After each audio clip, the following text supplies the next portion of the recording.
Baik, kita beralih ke perkembangan hari pertama skuad kebangsaan. Nampaknya hanya 24 pemain yang berjaya melapor diri di hari pertama di Wisma FAM dengan 2 lagi pemain hanya akan bersama pasukan pada minggu depan. Dan untuk perkembangan terkini, apa kata pengendali negara Kim Panggon?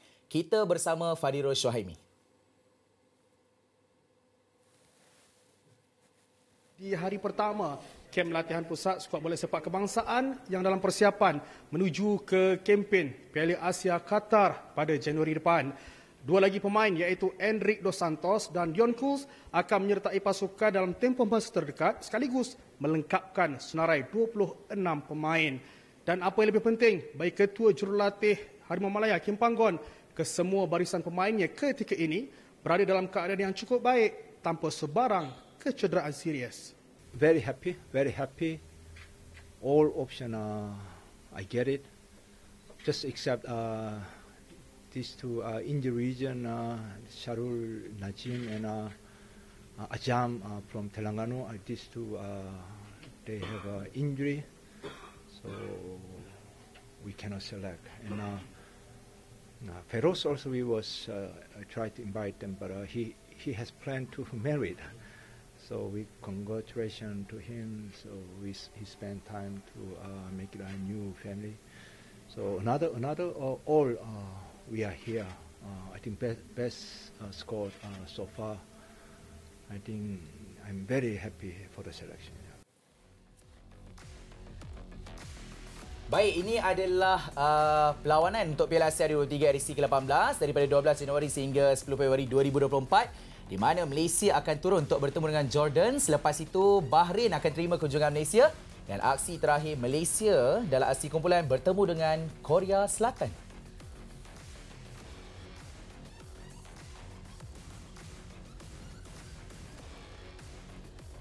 Alright, Zaki, hari pertama kita tak boleh nak expect too much lah. Betul. Tapi nampak vibe yang dibawakan pemain-pemain Harimau Malaya nampak macam orang kata positif kan. Betul. Kita akan cuba dapatkan perkembangan lain Betul, selepas bersama ini. dengan sahabat kita iaitu Fadhirul sebentar lagi.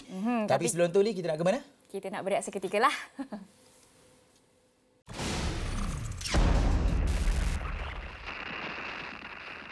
Baik, bertemu kembali. Seperti yang kita janjikan, Zaki, kita ada banyak lagi perkembangan mengenai skuad kebangsaan yang hari ini menjalani latihan pertama. Tadi saya rasa macam tak puas dan seperti yang Zaki dah janjikan, kita nak bersama dan berlintas langsung dengan rakan setugas yang berada di lokasi Wisma FAM. Fadhirul, kalau boleh dengar Lily. Assalamualaikum, Fadhirul. Waalaikumsalam. Lily dan juga Zaki dengar dengan jelasnya. Alright, Alhamdulillah. Okey, Fadhirul, kita nak bertanyakan apa yang terbaru yang Fad boleh kongsikan ketika ini? Okey, kalau untuk kem skuad kebangsaan, seperti mana laporan saya tadi, pada hari pertama sesi latihan rasmi skuad kendalian Kim Panggon yang dalam persiapan menuju ke Piala Asia Qatar pada Januari depan. Pada hari ini seramai 24 pemain sahaja daripada 26 keseluruhan yang melaporkan diri bersama dengan pasukan. Memandangkan 2 lagi pemain, iaitu saya difahamkan, saya mendapat makluman bahawa Dion Kuls akan terus menyertai pasukan, akan terus terbang ke Qatar menyertai pasukan di sana nanti. Sementara Enric Dos Santos ketika ini mengikut makluman yang diberitahu oleh Coach Kim Panggon, Enric mohon pelepasan seketika buat sementara waktu atas faktor Enric sedang menantikan kelahiran cahaya matanya yang kedua ke yang ketiga, tak silap saya. Itu kedua pemain yang tidak dapat menyertai kem latihan pusat pada hari pertama untuk pada Selasa pada hari ini, Lily dan juga Zaki. Dan selebihnya, apa yang lebih merendusi pemerhatian saya, Lily dan juga Zaki, kesemua pemain, 24 pemain yang ada ketika ini nampak dalam keadaan baik dan sudah semestinya, Lily, tumpuan barisan media, para media pada hari ini terarah kepada penyerang naturalisasi terbaru Malaysia iaitu Romel Morales. Jadi itu serba sedikitlah yang saya boleh kongsikan untuk hari pertama. Dan untuk makluman juga, ketika ini masih lagi sedang berlangsung sesi latihan skuad kebangsaan ketika ini. Namun di Kelana Jaya ini, di Wisma FAM ketika ini, hujan sudah mulai turun di sini, Lily dan juga Zaki. Baik, Fad, dalam 24 pemain tu, pastinya hari ini mereka hari dengan semangat yang sangat luar biasa lah kan? Dan mungkin Fad boleh kongsikan juga kepada kami bagaimanakah vibe dan juga suasana yang berlangsung dalam sesi latihan dalam kalangan pemain hari ini. Dan mungkin boleh kongsikan juga kepada kami fokus utama Kim Panggon dalam sesi latihan hari ini, Fad. Okey, kalau ditanyakan kepada menerusi pemerhatian saya Zaki dan juga Lily, vibe ataupun situasi lah, mood, suasana di kem latihan sebentar tadi yang bermula pada jam 7 petang tadi, semuanya nampak baik-baik sahaja. Para sang pemain juga nampak ceria, nampak happy, dan apa yang dimaklumkan oleh coach Kim Panggon, kesemua pemainnya berada dalam keadaan yang sama ada mental ataupun fizikal berada dalam keadaan yang cukup baik, dan tidak ada, yang lebih penting untuk Kim Panggon, tidak ada kecederaan serius. Dan saya sempat bertanya kepada coach Panggon sendiri, adakah kemungkinan beliau mungkin untuk memanggil senarai pemain yang berada dalam senarai menunggu ataupun standby list ketika ini. Beliau memaklumkan bahawa untuk ketika ini, as for now, tidak ada lagi, melainkan mana-mana pemain berdepan dengan kecederaan serius. Namun Panggon mengharapkan tidak ada pemain yang ketika ini, 26 pemain dipanggil ketika ini, mengalami sebarang kecederaan serius. Dan itu juga harapan peminat dan juga harapan pemerhati sukan bola sepak tanah air yang mengharapkan inilah skuad terbaik yang akan dibawa ke Qatar Januari depan, Lily dan juga Zaki.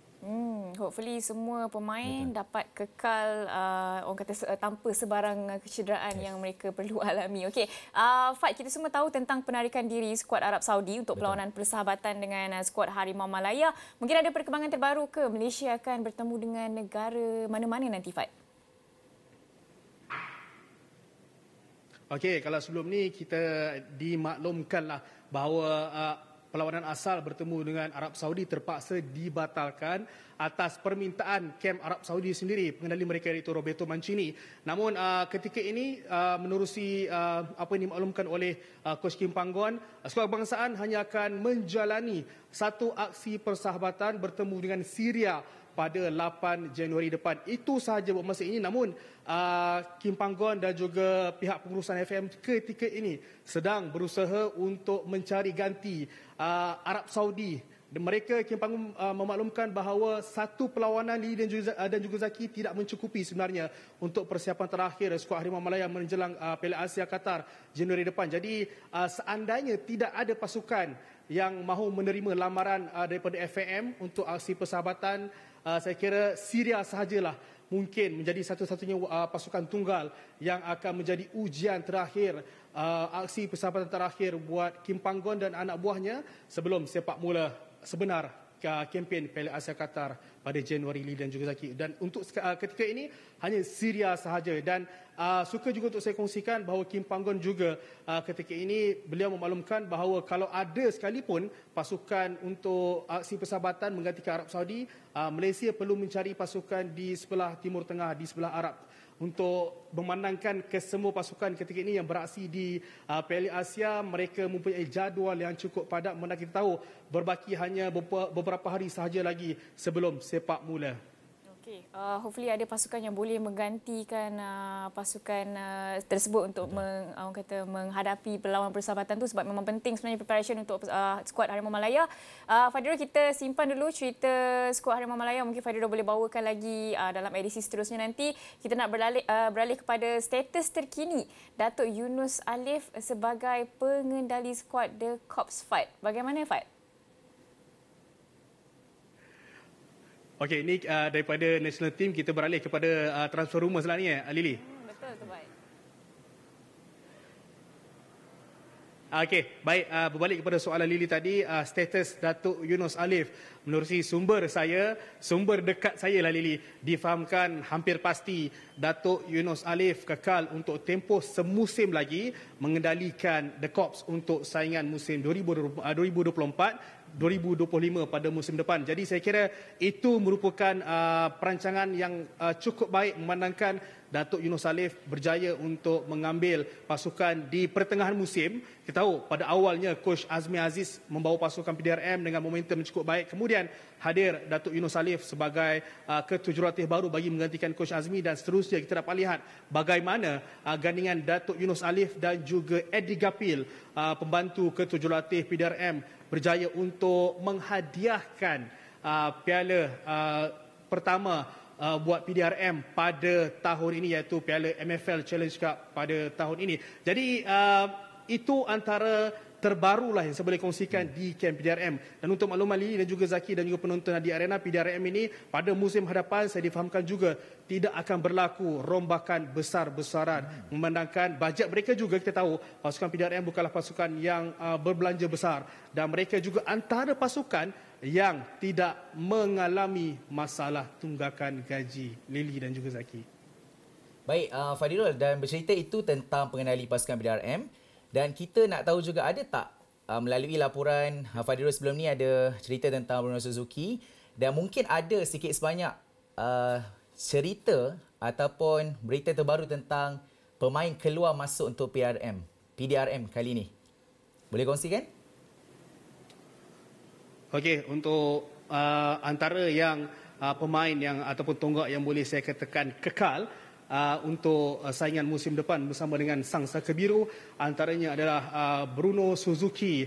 Apabila saya difahamkan beliau bakal ditawarkan kontrak lanjutan selama semusim, dan segala kontrak, urusan berkaitan dengan kontrak akan diselesaikan selewat-lewatnya pada Januari depan. Selain daripada Bruno Suzuki, saya difahamkan juga Fadi Awad, anggota polis di Jordan berpangkat sarjan ini juga sudah pun menandatangani kontrak lanjutan selama 2 tahun bersama dengan The Corps. Dan selain daripada itu, antara yang saya kira menjadi kegusaran juga untuk pihak pengurusan PDRM apabila mereka, pemain mereka, kapten mereka, tonggak pertahanan kental mereka, iaitu James Okwosa, kini cuba dilamar oleh beberapa pasukan besar Liga Super untuk memperkuatkan pasukan pada musim hadapan.